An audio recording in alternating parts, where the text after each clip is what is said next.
wafdigan saraakiisha ah oo hogaaminayo Taliyaha ciidamada xoogga dalka Soomaaliyeed General Yuusuf Odawaa Raa ayaa lagu soo dhaweeyay garoonka diyaaradaha Ugaas Nuur ee magaalada Dhuusamareeb waxaana saraakiisha ka qayb ka ahayd safarkan kamid ahaa Taliyaha dhawaan loo soo magacaabay qaybta guud ee booliiska Galmudug General Bishaar Abshir Geedi iyo Taliyaha guutada 15aad ee qaybta 21aad ee ciidamada xoogga dalka Soomaaliyeed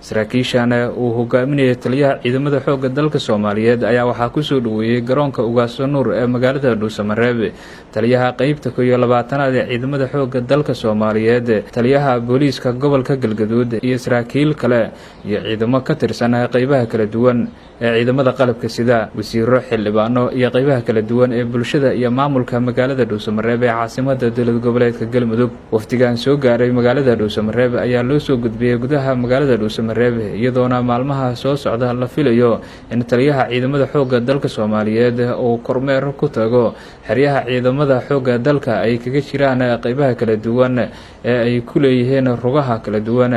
deegaanada dowlad goboleedka Galmudug iyadoona mas'uuliyiinta ugu sareysa dowlad goboleedka Galmudug ay kulamo la qaadan doonaan Taliyaha guud ee booliiska dowlad goboleedka Galmudug dhawaan loo soo magacaabay Bishaar Abshir Geedi ayaa isna saraakiisha ciidamada booliiska kulamo la qaadan doona Maxamed Cabdi Maxamed warbaahinta qaranka Dhuusamareeb